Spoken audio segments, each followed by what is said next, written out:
वंदना पोपली जी, आपसे ही शुरुआत करती हूं। जिस दिन से कुलदीप बिश्नोई ने आपकी पार्टी ज्वाइन की, उस दिन से ही अनऑफिशियली ये चल रहा है कि या तो कुलदीप बिश्नोई और अब रेस में भव्य बिश्नोई आके दिख रहे हैं, ये आपके उम्मीदवार होंगे आदमपुर उपचुनाव में। मनु, आपको मेरी आवाज आ रही है? जी देखिए, सबसे पहले हमारी जो पार्टी है वो लोकतांत्रिक प्रक्रिया को अपनाती है और चुनाव समिति जो है वो बैठकर डिसाइड करेगी। हमारी हाई कमांड है, प्रदेश के जो हमारे नेता हैं वो सभी बैठेंगे, उसके बाद डिसाइड होगा कि आदमपुर से कौन से प्रत्याशी को उतारा जाएगा। लेकिन एक बड़ी बात यह है कि मैं मानती हूँ, अभी आपने बहुत सारे प्रश्न यहाँ पर उठाए, तो मैं ये मानती हूँ कि आदमपुर का जो इस बार का चुनाव है, इसमें एक प्रचंड जीत के साथ हम सामने आएंगे।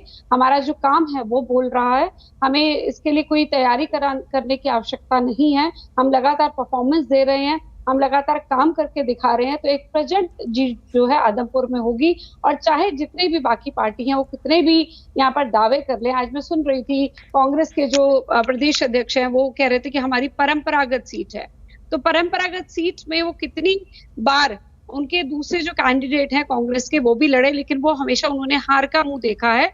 तो मुझे लगता है कि इनको अपने दम से सामने आना चाहिए, ना कि ये डिक्लेयर करना चाहिए कि हमारी परंपरागत सीट है। 2014 की बात कर लीजिए, 2011 में उपचुनाव हुआ, उससे पहले 7 में उपचुनाव हुआ। तीनों ही समय जो है इनकी जो कांग्रेस पार्टी है उनके प्रत्याशी हारे थे।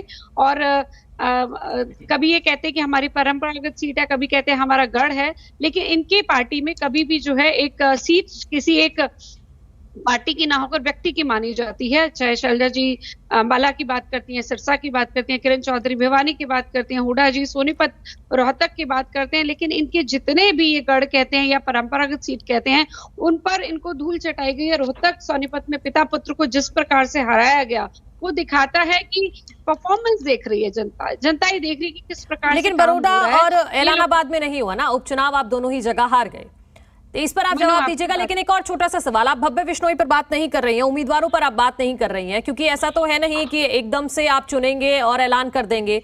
जो सक्रिय हैं, जिनका कुछ वोट बैंक है वहां पर, उन्हीं में से चुना जाएगा।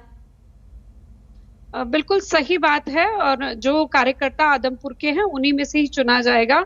लेकिन मैं ऑथराइज नहीं हूं, हमारे पार्टी के अंदर चर्चा चल रही है, चुनाव समिति इस पर बात कर रही है। लेकिन एक बड़ी बात है मनु, मुझे लगता है कि भारतीय जनता पार्टी में किसी एक व्यक्ति के पीछे ना होकर, अगर किसी एक आम कार्यकर्ता को भी अगर हम चुनाव लड़वाते हैं तो भारतीय जनता पार्टी पूरी उनके साथ लग जाती है। और हमने ये देखा कि कुछ अननोन नेम्स भी आए तो भी उन्होंने बहुत बड़ी जीत हासिल करी। तो यहाँ पर चुनाव समिति का निर्णय रहेगा, तो इसलिए मुझे लगता है कि जब तक वो निर्णय नहीं ले लेते उससे पहले मेरा कहना बिल्कुल भी सही नहीं रहेगा कि कौन प्रत्याशी रहेगा कौन नहीं रहेगा।